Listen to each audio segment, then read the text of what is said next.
তুমি চুপ করে শুয়ে থাকো। এই বলে শ্বশুর মলম এনে মালিশ করে দিচ্ছিল। আমি তখনও গামছা পরে আছি। এরপর শ্বশুর একটা ভ্যাজলিনের কৌটো নিয়ে আসলো। আমি ইতস্তত হবার ভান করে বললাম, ইস, এ কি হলো? আমি হলাম হাসান, আমার স্ত্রী এখনো জীবিত। আমার একমাত্র ছেলে ফারুক বর্তমানে ইতালিতে কাজ করে। আমার ছেলের বিয়ে দিয়েছি 1 বছর হয়েছে। বৌমার নাম লিজা, বয়স 23 বছর। ছেলের সাথে বেশি দিন সংসার করতে পারেনি, কারণ বিয়ের 3 মাস পর ছেলের ভিসা হয় আর ইতালিতে পাড়ি জমায়। বৌমা আমাদের সাথেই থাকে। আমরা মিরপুর এলাকায় থাকি, 3 রুমের ফ্ল্যাট নিয়ে। বৌমা সবসময় বাসায় থাকলে শাড়ি না হলে ঢোলা টি শার্ট আর প্লাজো পরে থাকে। এই বয়সেও আমি বেশ যুবক ধরনের। তবে আমার স্ত্রী অনেকটাই দুর্বল হয়ে গেছে, যে কারণে এখন আর আগের মতো কিছুই পারে না। এদিকে আমি কোথাও কি যে কিছু করব তা লোকলজ্জার ভয়ে আর হয়ে উঠছে না। মাঝে মাঝে সিনেমা দেখে নিজেকে সান্ত্বনা দিলাম। সময়ের সাথে সাথে বৌমার প্রতি কেমন যেন একটা টান অনুভব করতে থাকি। গোসলের সময় প্রায় দিনই লিজা বৌমাকে কল্পনা করি। মাঝে মাঝে খেয়াল করতাম লিজা লম্বায় 5 ফুট 3 ইঞ্চির মতো। গরমকালে ঢিলে ঢালা জামা কাপড় পরে। লিজা মোটামুটি ফর্সা। আমার স্ত্রীর আড়ালে আমি একটু একটু করে বৌমার কাছাকাছি থাকার চেষ্টা করতাম, কিন্তু বৌমা তেমন আগ্রহ দেখাচ্ছিল না। একদিন আমি আর আমার স্ত্রী বাইরে গিয়েছিলাম। বাসার নিচে এসে স্ত্রীকে বললাম, তুমি নিচে থাকো, আমি বাজারের ব্যাগটা তুলে দিয়ে আসছি। আমি তাড়াতাড়ি বাজার নিয়ে ওপরে উঠলাম। আমার কাছে চাবি ছিল, তাই দরজা খুলে বাসায় ঢুকলাম, কিন্তু বৌমাকে দেখতে পেলাম না। মনে মনে ভাবলাম, ওর তো এখন বাসায় থাকার কথা। বৌমার রুমের কাছাকাছি যেতেই ওর রুম থেকে কেমন জানি আওয়াজ পেলাম। রুমের দরজার কাছে গিয়ে দেখি দরজা একটু খোলা। সামান্য উকি দিতেই দেখি বৌমা সিনেমা দেখছে। বিছানার ওপর দেয়ালে হেলান দিয়ে বসা, ডান পাশে একটা শসা আর একটা ভ্যাজলিনের কৌটা। একটু পর সিনেমা দেখতে দেখতে কি যেন করতে শুরু করলো। বন্ধুরা, ইউটিউবের কড়া নিয়মের কারণে কিছু ঘটনা সরাসরি বলা যাচ্ছে না। তোমরা কমেন্টে দেয়া লিংক থেকে আমার ওয়েবসাইট ভিজিট করো, সেখানে একদম মনের মতো গল্প দেয়া আছে, যেগুলো ইউটিউবে পাওয়া যায় না। বৌমার কার্যকলাপ দেখে আমার মনে আনন্দে ভরে গেল। সে কি শব্দ সারা ঘরে! আমি কোনোভাবেই নিজেকে সংযত করতে পারছিলাম না। ওদিকে আমার স্ত্রীর ওপরে উঠে আসছে আওয়াজ পাচ্ছি, তাই দ্রুত আমি বাসার থেকে বের হয় কলিং বেল দিলাম। একটু পর বৌমা দরজা খুলল। দেখলাম লিজা অনেকটাই ঘেমে গেছে আর মুখ একটু লাল হয়ে আছে। আমি আর ওর শাশুড়ি ঘরে ঢুকলাম। মনে মনে ভাবলাম, ইস, বেচারিকে ডিস্টার্ব করলাম। একটু পর জিজ্ঞাসা করলাম, কি ব্যাপার বৌমা, তুমি কোনো কাজ করছিলে নাকি? বৌমা বলল, না বাবা, আসলে একটু গরম পড়েছে তো তাই। আমি বললাম, কোনো সাহায্য লাগলে আমাকে বলো, আমি সবসময় আছি তোমার পাশে। এই বলে আমার ঘরে চলে গেলাম। ওরা দুজন রান্নাঘরের দিকে গেল। আমার তো মনে এখন অনেক আনন্দ হচ্ছে। কিভাবে কি করব তাই চিন্তা করছিলাম। পরের দিন সকালে উঠলাম, খবরের কাগজটা নিয়ে দেখি বৌমা রান্নাঘরে রুটি বানাচ্ছে। কেউ অফিসে যায় না, তাই কোনো তাড়াও নেই। আজকে বৌমা একটা গেরুয়া কালো স্লিভলেস ব্লাউজে পরেছে, সাথে কালো রঙের শাড়ি। আমি রান্নাঘরে গেলাম, চোখ ছোট করে, যেন ও মনে করে যে চশমা না থাকায় আমি দেখতে পাচ্ছি না। রান্নাঘরে ঢুকে লিজার সাথে ধাক্কা লাগালো। ও হচকিয়ে পিছে তাকালো। আমি বললাম, রুকসানা, কি করছো তুমি? বৌমা কোনো মতে ঘুরে বলল, বাবা, আমি লিজা, এই তো রুটি বানাই, মা এখনো ঘুমাচ্ছেন। আমি বললাম, ও আচ্ছা, আমি ভাবলাম তোমার শাশুড়ি। আমার চশমাটা কোথায় আছে, একটু এনে দাও তো বৌমা। বৌমা বলল, চশমা তো আপনার গলায় ঝোলানো বাবা। আমি বললাম, হায় রে, দেখেছ, আর আমি সব জায়গায় খুঁজছি। চশমাটা পরে রান্নাঘর থেকে লিভিং রুমে টিভি ছেড়ে দিয়ে বৌমার কথা ভাবছি। নিজের মধ্যে কেমন যেন অনুভূতি কাজ করছিল। গোসল করার সময় বৌমার কথা কল্পনা করে কিছু স্যাম্পে ফেললাম। গোসল সেরে বের হয়ে একটা পরিকল্পনা মাথায় এলো। আমি বের হয়েই লিভিং রুমে সোফাতে বসলাম। এমনভাবে বসলাম যেন বৌমা সহজে জাদুর লাঠি খেয়াল করতে পারে। একটু পর লিভিং রুমে এসে খেয়াল করলো, কিন্তু না দেখার ভান করে চলে গেল। বিষয়টা আমার বেশ ভালো লাগছিল। একটু পর বৌমা বাথরুমে কাপড় ধুতে গেল, আমিও গেলাম পিছে পিছে। যাওয়ার আগে রুমে উঁকি দিয়ে দেখলাম রুকসানা রুমে শুয়ে আছে। আমি একটা চেয়ার নিয়ে বাথরুমের দরজার সামনে বসলাম। বৌমা কাপড় ধুচ্ছে আর আমাকে দেখে বলল, বাবা আপনি এইখানে কি করছেন? আমি বললাম, না হয়েছে কি, তোমার সাথে তো কথা হয় না, তাই ভাবলাম একটু কথা বলি। আমার ছেলে কি তোমাকে ফোন দেয়, কথা হয়? বৌমা বলল, জি বাবা হয়, ও নাকি ভালোই আছে, সামনের মাসে টাকা পাঠাবে। কথা শেষ হতেই আওয়াজ পেলাম রুকসানার রুম থেকে বেরোচ্ছে। তাই আমি উঠে বললাম, ঠিক আছে লিজা, পরে কথা হবে বলে উঠে গেলাম। বৌমা কাপড় কেচে গোসল করে নিল। এরপর আমরা সবাই একসাথে দুপুরের খাবার খেলাম। তখন বাজে 2টা কি 3টে। খাবার পর একটু ঘুমালাম। ঘুম ভাঙলো 5টার দিকে। উঠে মুখ ধুয়ে দেখি বৌমা একটা কালো ম্যাক্সি পরে রান্নাঘরে কি যেন ভাজছে। এই সুযোগে আমি সকালের মতো চশমা খুলে রান্নাঘরে গেলাম। বাম হাত দিয়ে বাতাবি লেবু ধরে বললাম, কি ভাজছো রুকসানা? বৌমা একটু চমকে গিয়ে বলল, আমি লিজা বাবা একটু পাকোড়া ভাজছি, শাশুড়িমা রুমে আছে। আমি বললাম, ও আচ্ছা সরি, আসলে চশমা ছাড়া কিছুই বুঝতে পারি না। এই বলে আমি চলে এলাম রুমে। একটু পর ডাক দিল যে সব নাস্তা টেবিলে দেওয়া হয়েছে। আমি আর ওর শাশুড়ি গেলাম ডাইনিং টেবিলে। আমরা সবাই একসাথে খাবার খেয়ে নিলাম। এরপর আমি উঠে লিভিং রুমে গিয়ে টিভিটা ছাড়লাম আর বৌমাকে বললাম 1 কাপ চা দিতে। কিছুক্ষণ পর বৌমা চা নিয়ে আসলো। ভাবলাম এইবার জাদুর লাঠি আর আড়ালে রাখা যাবে না, সরাসরি দেখাতে হবে। লিজা যখনই চা দিতে এলো তখন ফ্যানের বাতাসে লুঙ্গি উড়ছিল। বৌমা আমার হাতে কাপ দিয়ে আমার দিকে কিছুক্ষণ তাকিয়ে রইল। আমি তখন ইতস্তত হবার ভান করে বললাম, ইস এ কি হলো? এমন পরিস্থিতিতে বৌমা একটু অস্বস্তিতে পড়ে গেল আর দ্রুত সেখান থেকে চলে গেল। একটু পর রান্নাঘরের দরজার পাশে বাড়িয়ে আমার দিকে উঁকি দিল আর একটা মুচকি হাসি দিয়ে চলে গেল। আমিও একটু অবাক হলাম ওর কাজ দেখে। মনে হয় সবুজ সংকেত পেয়েছি। পরের দিন সকালে উঠে দেখি ঘড়িতে 8:30 বাজছে। তাড়াতাড়ি মুখ ধুয়ে পেপার এনে রান্নাঘরের দিকে গেলাম। দেখলাম বৌমা কালকের শাড়ি ব্লাউজ পরে আছে। আমি সোজা রান্নাঘরে ঢুকে বললাম, বৌমা কি করছো? ও ঘুরে আঁচল দিয়ে মুখের ঘাম মুছতে মুছতে বলল, বাবা সকালের নাস্তা বানাচ্ছি।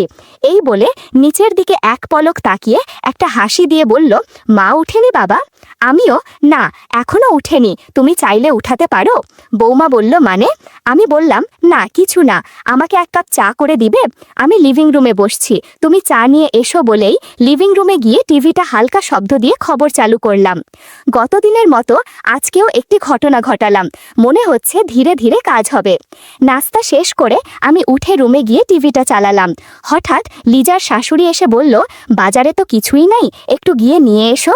আমি ব্যাগটা নিয়ে নিচে নামলাম। রাস্তায় এক বয়স্ক রিক্সাওয়ালা দাঁড়িয়েছিল। চেহারায় শান্ত একটা ভাব, বয়স হবে 40-45-এর মতো। নাম বলল জোসেম। ওর রিক্সায় চড়ে বাজারে চলে গেলাম। বাজার করতে করতে সময় লেগে গেল 1.5 ঘন্টা মতো। সব কেনাকাটা করে বাড়ি ফিরলাম। উপরে উঠে কলিং বেল দিলাম। বৌমা দরজা খুলে দিল। একটু ক্লান্ত দেখাচ্ছিল ওকে। আমি ঢুকতে ঢুকতে বললাম, তোমার শাশুড়ি কই? ও হেসে বলল, পাশের বাসায় গেছে। আমি বাজারের ব্যাগ রান্নাঘরে রেখে বসে পড়লাম মেঝেতে। বৌমা উবু হয়ে বসে ব্যাগ খুলে একে একে সব বাজার বের করছে। আমি চুপচাপ তাকিয়ে দেখছিলাম। এমন সময় গাছের ডাবের দিকে খেয়াল করলাম। দারুণ সুস্বাদু হবে। বৌমা বলল, বাবা আপনি বসেন, আমি পানি এনে দিচ্ছি। আমি মৃদু হেসে বললাম, এখন খাবো না বৌমা।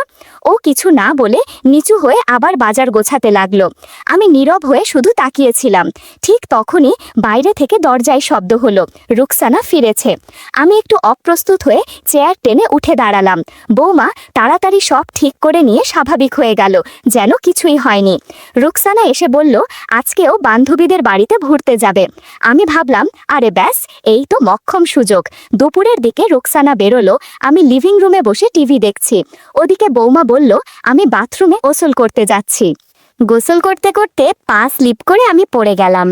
আমার পায়ে অল্প একটু ব্যথা লাগলো। ব্যথাটা খুব একটা বেশি ছিল না। আমার পড়ে যাওয়ার শব্দে আমার শ্বশুর ছুটে বাথরুমের কাছে এসে বললেন, সব ঠিক আছে তো বৌমা? আমি বললাম, না বাবা, আমি পা স্লিপ করে পড়ে গিয়েছি, ব্যথায় উঠতে পারছিলাম না। এদিকে জামা কাপড় হ্যাঙ্গারে রাখা। কোনো রকমে গামছা জড়িয়ে দরজা খুললাম। শ্বশুর দেখলেন যে আমি বাথরুমে চিত হয়ে পড়ে আছি। উনি তাড়াতাড়ি এসে আমাকে তুলে আস্তে আস্তে আমার ঘরে নিয়ে গেলেন।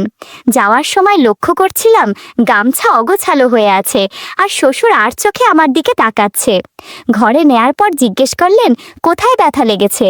আমি বললাম, আমার খুব একটা লাগেনি, আর আমি এখন ঠিক আছি। উনি আবার জিজ্ঞেস করলেন। আমি খানিকক্ষণ চুপ থাকার পর বললাম, বাবা, আমার পা আর কোমরে ব্যথা লেগেছে। আমার কথা শুনে শ্বশুর বলল, দাঁড়, তোমার প্রাথমিক চিকিৎসা করাতে হবে। আমি মলম দিয়ে দিচ্ছি, তাতে ব্যথা কমে যাবে। তুমি চুপ করে শুয়ে থাকো। এই বলে শ্বশুর মলম এনে মালিশ করে দিচ্ছিল। আমি তখনও গামছা পরে আছি। শ্বশুর আস্তে আস্তে চিকিৎসা শুরু করলো। আমি শুধু বলছিলাম, ইস, ব্যথা লাগছে, আস্তে চিকিৎসা করুন বাবা। এরপর শ্বশুর একটা ভ্যাসলিনের কৌটো নিয়ে আসলো। তারপর আবার চিকিৎসা শুরু করলো। ঘন্টা খানেক পর আমার একটু সুস্থ লাগছিল।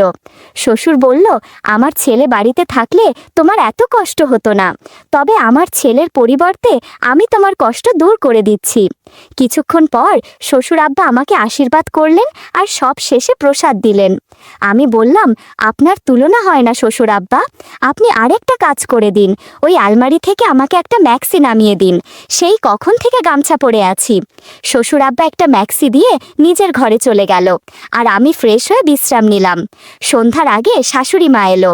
আমার রুমে এসে বলল, তোমার জামাই মানে আমার ছেলে কিছু টাকা আর একটা ফোন পাঠাইছে বাড্ডায় এক লোকের কাছে, তুমি গিয়ে নিয়ে এসো। আমি অবাক হয়ে বললাম, একটু পরে তো সন্ধ্যা গেলে যাবে। এমন সময় শ্বশুর আব্বা আমার ঘরে এসে বলল, আমি যাব ওর সাথে, তাহলে তো সমস্যা হবে না। কথাটা শুনে আমি মুচকি হাসি দিলাম। আবার মনে হয় বুড়ো কিছু মতলব পাকাচ্ছে। আমি একটু তাড়াহুড়ো করে তৈরি হলাম।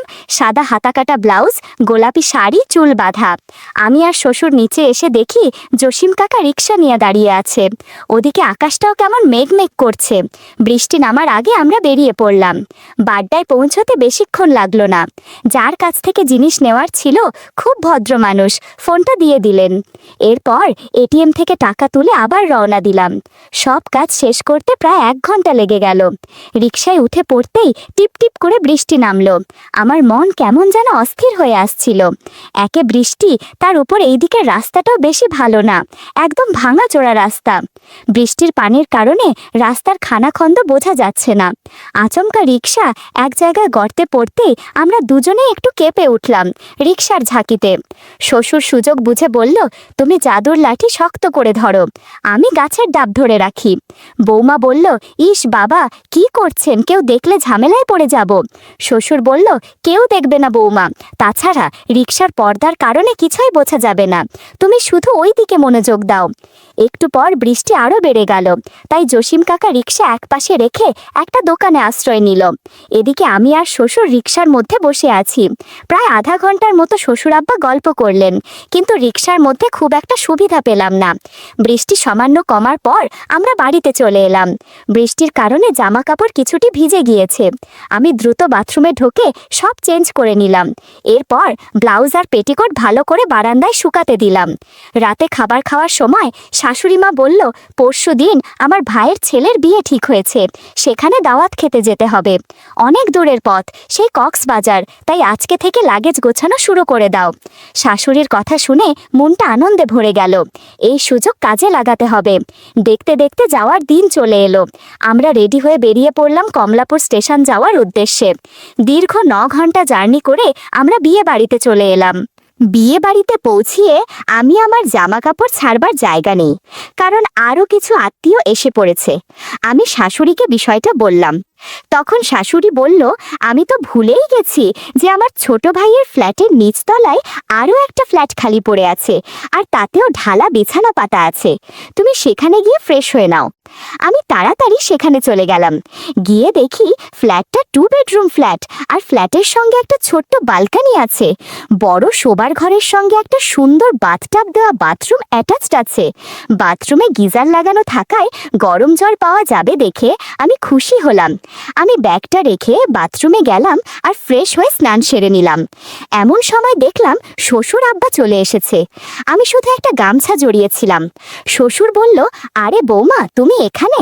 আমি বললাম, আসলে সারা পথ জার্নি করে অনেক ক্লান্ত লাগছিল, তাই স্নান করে নিলাম।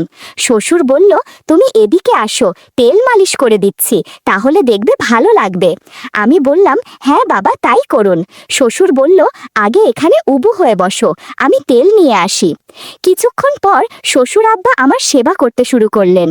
ফ্ল্যাট নিস্তব্ধ থাকায় কেমন যেন হাততালির শব্দ শোনা যাচ্ছে। শ্বশুর বলল, একটু অপেক্ষা করো, আমি টিভিতে গান ছেড়ে দিচ্ছি, তাহলে শব্দ বোঝা যাবে না। ঘণ্টাখানেক আশীর্বাদের পর শ্বশুর আমাকে প্রসাদ খেতে দিলেন আর বললেন, তোমার মঙ্গল হোক। বিয়ে বাড়ির শুরুটা বেশ ভালোই হলো।